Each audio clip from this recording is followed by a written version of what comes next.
Hello जी। तो आज की पहली कंपनी में हम बात कर लेते हैं एकदम छोटी अफोर्डेबल हाउसिंग फाइनेंस कंपनी के बारे में।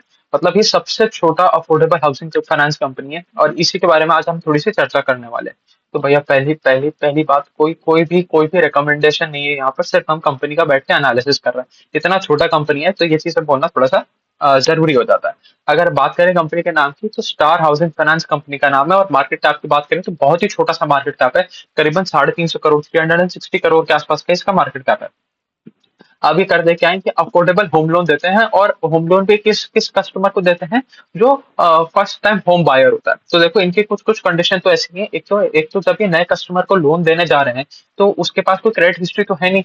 वो उसके पास कोई कोई ब्यूरो रिकॉर्ड तो है ही नहीं कि क्रेडिट ब्यूरो में उसका सिबिल स्कोर पता चले, या हमें किसी भी तरीके से पता चले कितना रिस्की या कितना अच्छा कस्टमर है। तो इसके लिए इन्होंने अपने अलग पैरामीटर सेट कर रखे हैं। तो पहली चीज तो क्या है कि सिर्फ उसी घर के लिए लोन देते हैं। एक तो पहली पहले चीज, first first time home buyers को टारगेट करते हैं। तो उससे एक तो क्या हो जाता है कि जो आदमी अपने घर के लोन पे सबसे लास्ट में जाके डिफॉल्ट करेगा। अब आप समझो उसने सपोज टीवी का ईएमआई चला रखा है, तो टीवी का ईएमआई वो डिफॉल्ट कर जाएगा, कोई दिक्कत नहीं, उठा के ले जाओ। स्कूटर का ईएमआई उसने बना रखा है, उठा के ले जाओ, छोड़ो, हटाओ। उसने अपनी दुकान का ईएमआई बना रखा है, और उसको ऐसा लग रहा होगा कि भाई दुकान से मेरे को प्रॉफिट नहीं हो रहा और मैं नहीं चुका पाऊंगा, तो अब वो दुकान वाली ईएमआई भी मिस कर जाएगा। बट अपने जिस घर में वो रह रहा है, उस घर की ईएमआई वो सबसे लास्ट में मिस करेगा।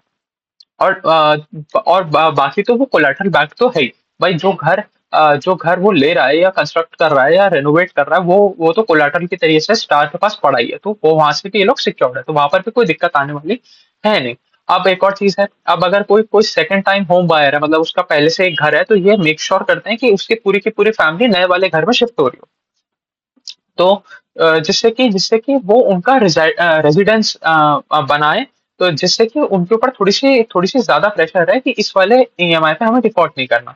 और अब इनका कंसंट्रेशन भी बहुत ज्यादा है। अगर आप पहले देखोगे तो ये उदयपुर से स्टार्ट हुआ था।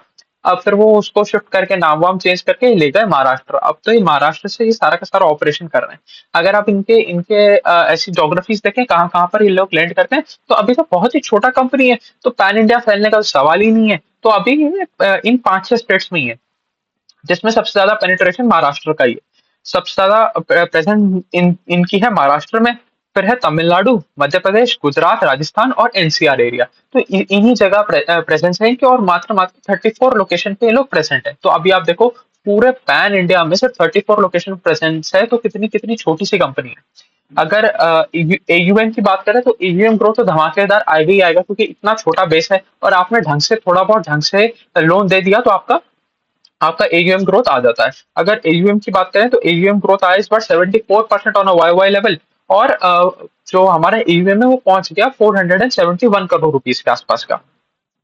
अब इनके एवरेज टिकट साइज की बात करें, तो जैसे जैसे सिटी के पास जाते जाते हैं, तो मतलब जैसे जयपुर हो गया, जयपुर का अगर पास में रूरल सेगमेंट है, जैसे जयपुर के आसपास की जो विलेजेस है, वहां पर जब जाएंगे तब तब देंगे वो average ticket size of 12 lakh. और जितना जितना सिटी से दूर जाते जाएंगे, वैसे वैसे टिकट साइज कम होता जाएगा। और बिल्कुल गांव वाले एरिया में एवरेज टिकट साइज रहता है इनका 8 लाख रुपए। तो 8 लाख रुपए के आसपास का ये लोग लोन देते हैं। अब देखो, अब ये मेक श्योर कैसे करते हैं कि इनका जो लोन लेने वाला बंदा है वो डिफॉल्ट ना करे। देखो, क्योंकि जैसा हमने पहले भी समझा कि फर्स्ट टाइम होम बायर या एकदम रूरल सेगमेंट में जाके लोन दे रहे हैं, तो कोई क्रेडिट हिस्ट्री नहीं है, तो आप मेक श्योर कैसे करोगे कि वो आपका ईएमआई पे करे। तो उसके लिए ये लोग क्या करते हैं, उनके घर पे जाते हैं, कैलकुलेट करते हैं फैमिली की टोटल इनकम। अब जैसे सपोज जो male earning member of the family है, वो जाता है एक सैलरी जॉब कर रहा है जाके। अच्छा, एक इनका ऐसा कोई डिवीजन नहीं है कि भाई हम सिर्फ सैलरीड वालों को देते हैं या सिर्फ हम सेल्फ एम्प्लॉयड वालों को देते हैं, जैसे काफी बाकी हाउसिंग फाइनेंस कंपनी का है। जैसे एप्टस ज्यादा फोकस करता है, शायद एप्टस करता है या आवाज करता है, ज्यादा ज्यादा फोकस करता है हमारे सेल्फ एम्प्लॉयड वाली कैटेगरी में। तो इनका कोई एज सच डिवीजन नहीं है, ये 50-50 है भाई, सेल्फ एम्प्लॉयड वाले को भी कर रहे हैं और सैलरीड वाले को भी कर रहे हैं।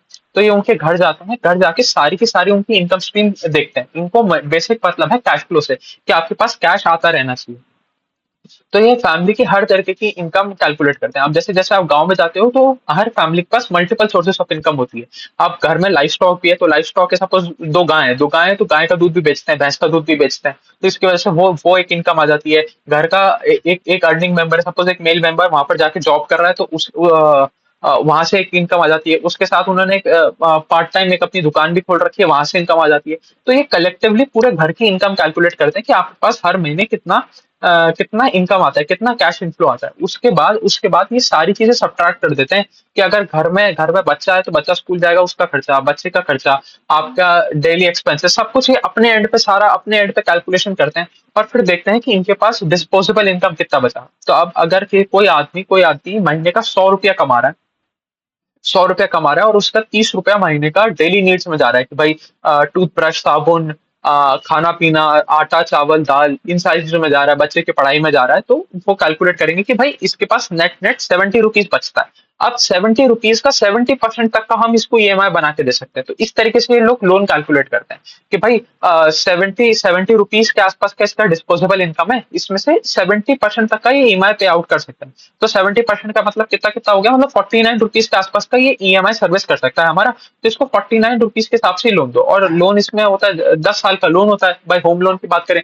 तो 10 साल तक का होम लोन होता है। तो उसके हिसाब से ये अपने कस्टमर की प्रोफाइल को देखते हुए ईएमआई सेट करते हैं कि भाई ये इस आदमी को औकात इतनी है, इसलिए इसको इतने का ही लोन दो। और जिस घर में वो रह रहा होता है उसको तो एक कोलाटरल रख ही लेते हैं। अब ये हर तरीके के लिए लोन देते हैं। चाहे आपके पास प्लॉट पड़ा हो, प्लॉट पे आपको नया मकान बना रहा हो, उसके लिए लेते हैं। अगर आपका कोई बना बनाया मकान आप खरीदना चाह रहे हो, उसके लिए भी देते हैं। आप अपने करंट मकान पे रेनोवेशन करना चाह रहे हो, उसके लिए भी लोन देते हैं। तो वहां पर भी कोई दिक्कत वाली बात है नहीं।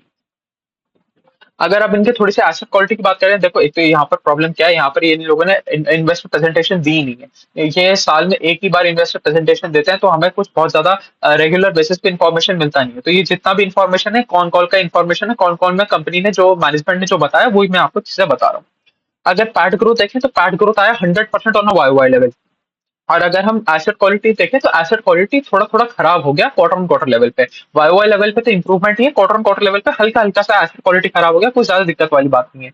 अगर हम बात करें तो एसेट क्वालिटी बढ़ गया फ्रॉम, ग्रॉस एनपी नंबर बढ़ गया फ्रॉम 1.5% टू 1.57%। और नेट एनपी बढ़ गया फ्रॉम 1.02% टू 1.12%। मतलब 10-10 बेसिस पॉइंट्स का बेसिकली ग्रॉस एनपी बढ़ा 7 बेसिस पॉइंट से और नेट एनपी बढ़ा 10 बेसिस पॉइंट से। तो बहुत बहुत दिक्कत वाली बात नहीं है। और 1.5% का ग्रॉस एनपी बहुत ही अच्छी एसेट क्वालिटी है। ऊपर से तो हाउसिंग फाइनेंस कंपनी है, तो कोलेटरल बैक्ड है और कोई दिक्कत वाली बात नहीं है। अगर इनके average loan to value ratio की बात करें तो वो लेस देन 50 है। तो मतलब अगर आपका घर 100 रुपए की कीमत है, उसका बाजार भाव 100 रुपया है, तो उसके बदले आपको 50 रुपए देते हैं। तो ठीक है, क्योंकि आप जितना ज्यादा रूरल सेगमेंट में जाते जा रहे हो, उतना ज्यादा आपको जो जो प्लॉट है, जो लैंड है, जो कोलाटरल है, उसकी वैल्यू एसेस करने में भी डिफिकल्टी आती रहती है। तो इसकी वजह से जितना आपका एलटीवी कम रहेगा उतना बढ़िया बात है। तो इनका एलटीवी बहुत ही बढ़िया लेवल पे है, 50% से ज्यादा कई लोग लोन देते नहीं है, कुछ कुछ सेगमेंट में देते हैं।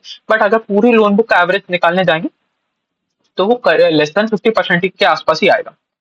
इनकी 12% जो बुक है वो आती है कोलेंडिंग से। अब कोलेंडिंग क्या होती है? कोलेंडिंग ऐसा होता है कि सपोज एक है स्टार हाउसिंग फाइनेंस और एक है कोटक महिंद्रा बैंक। तो इन दोनों ने पार्टनरशिप किया। अब स्टार हाउसिंग ने क्या बोला कि देखो, मेरे पास एक कस्टमर आ रहा है जिसको मेरे को 10 लाख रुपए का लोन देना है।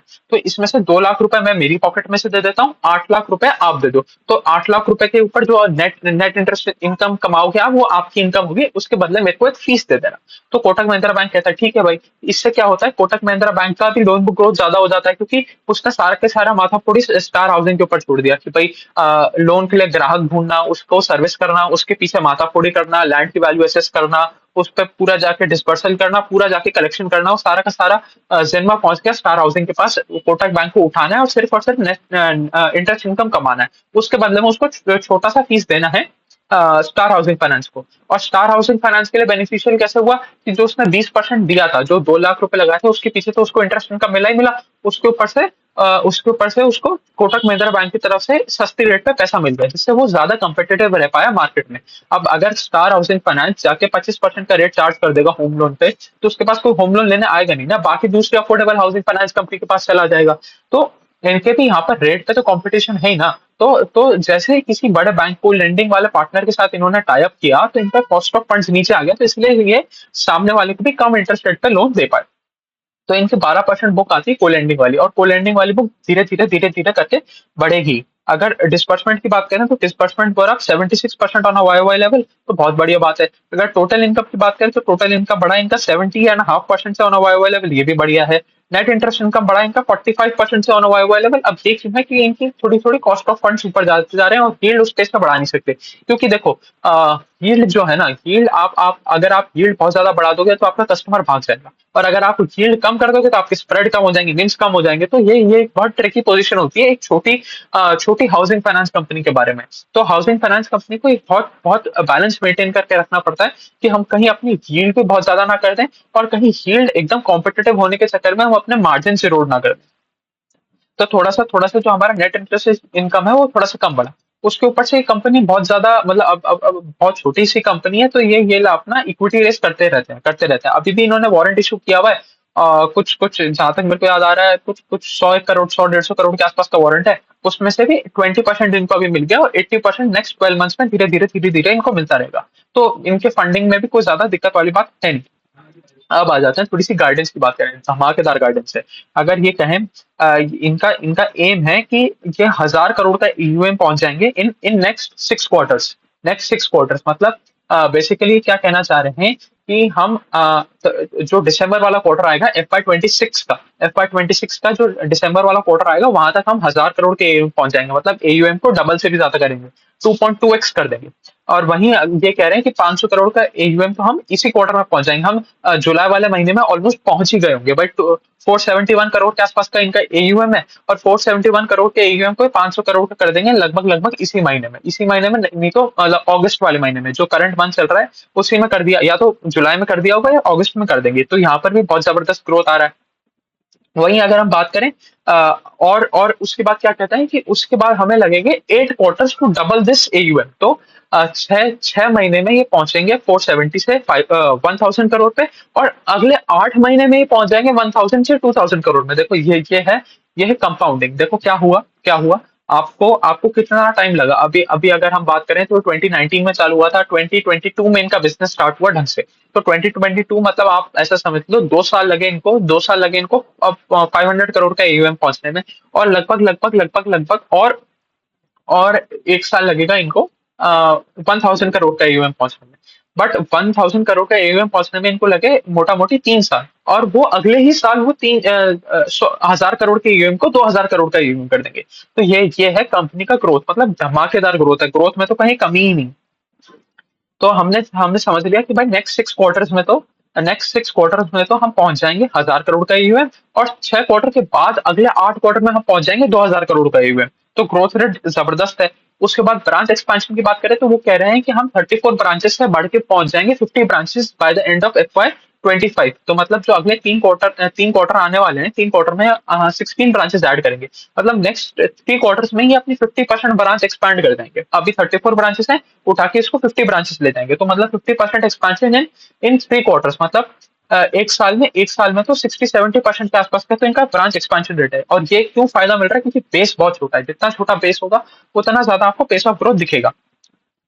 अगर हम बात करें तो एयूएम की, तो एयूएम कह रहे हैं कि FY 25 के एंड तक, मतलब नेक्स्ट 3 क्वार्टर में हम एयूएम को ले जाएंगे 700 करोड़, और उसके आगे आने वाले 3 क्वार्टर में हम 700 करोड़ कर देंगे 1,000 करोड़।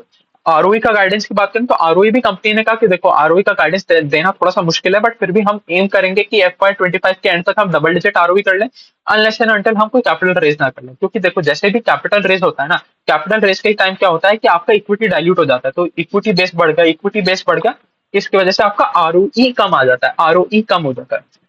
क्योंकि आप देखो ना, आरओई का बेसिक फॉर्मूला क्या है, आरओए इंटू लेवरेज। अगर आपका लेवरेज में क्या है, नीचे इक्विटी बेस ही आता है ना, अगर इक्विटी बेस आपका बढ़ जाएगा तो लेवरेज अमाउंट कम हो जाएगा, इसलिए आपका ओवरऑल आरओई थोड़ा सा कम हो जाएगा। तो अगर कह रहे हैं कि भाई हमने कोई आउट ऑफ द वे जाके कोई कोई पैसा नहीं उठाया, तो हम डबल डिजिट आरओई का गाइडेंस दे रहे हैं FY 25 के लिए, मतलब by the end of FY 25। और नेक्स्ट 8 to 10 क्वार्टर्स में हम अपना आरओई ले जाएंगे 18 to 20%। तो मतलब बहुत ही बढ़िया गाइडेंस है। अगर आपका आरओई का नंबर का ट्रेजेक्टरी सही है तो सब कुछ सही है। आप देखो अभी करीबन 7-8% का आरओई पे पड़े, और 8% का आरओई को ये ले जाना चाह रहे हैं 20% का आरओई, मतलब मोर देन डबल, 2.5 टाइम्स अपना आरओई करना चाह रहे हैं। तो बहुत ही बढ़िया बात है। अगर अगर हम इनके स्टेट वाइज कंट्रीब्यूशन की बात कर लेते हैं, फिर ये वीडियो खत्म करते हैं। इनका सबसे बड़ा कंट्रीब्यूटिंग स्टेट है महाराष्ट्र। महाराष्ट्र से आती है 63% of the overall loan book. फिर 12% आता है राजस्थान से, 12% आता है मध्य प्रदेश से, और 13% है अदर्स वाले स्टेट, जो तमिलनाडु और गुजरात वाले जो भी स्टेट्स होते हैं वो अदर्स वाले स्टेट में आते हैं। अभी कह रहे हैं भैया देखो, अभी हम जितने स्टेट्स में है ना उतने ही बहुत है, हमें अभी यहाँ पर डीप पेनिट्रेशन करने की बहुत ज्यादा जरूरत है। आप देखो ना 34 ब्रांचेस इन टोटल, तो अभी अभी हम ज्यादा बाहर वाले स्टेट्स में जाने की कोशिश ही नहीं कर रहे। अभी हमारा जो करंट स्टेट्स में जिनमें हम है उसी में हमारे भरपूर ग्रोथ पड़ी है। हम अभी पहले वहां वाली ग्रोथ एग्जॉस्ट कर लें, उसके बाद देखेंगे हम किसी बाहर वाले स्टेट में जाने की सोचेंगे। तो अभी मतलब अभी बहुत ही छोटा बेस है, आगे बहुत बहुत बड़ा स्कोप है, कोई दिक्कत वाली बात नहीं है। धमाकेदार रिजल्ट भी रहा और धमाकेदार ही इनका इनका आगे का गाइडेंस भी है। बट फिर भी इतना छोटा कंपनी है तो हमें लगातार ट्रैक करते रहना पड़ेगा, मैनेजमेंट कौन कॉल में क्या बोल रहा है वो समझना पड़ेगा। पीपीटी मैनेजमेंट निकालता नहीं है भाई, हर क्वार्टर ऑन क्वार्टर पीपीटी निकलता नहीं है, इनका साल में एक बार ही पीपीटी निकलता है। तो ठीक है, कोई बात नहीं, हम मैनेजमेंट से कॉन कॉल में बात करके इसको लगातार ट्रैक करते रहेंगे। चलिए, यही थी कहानी स्टार हाउसिंग फाइनेंस की। अभी के लिए अभी इतना ही रखते हैं। चलिए, थैंक यू।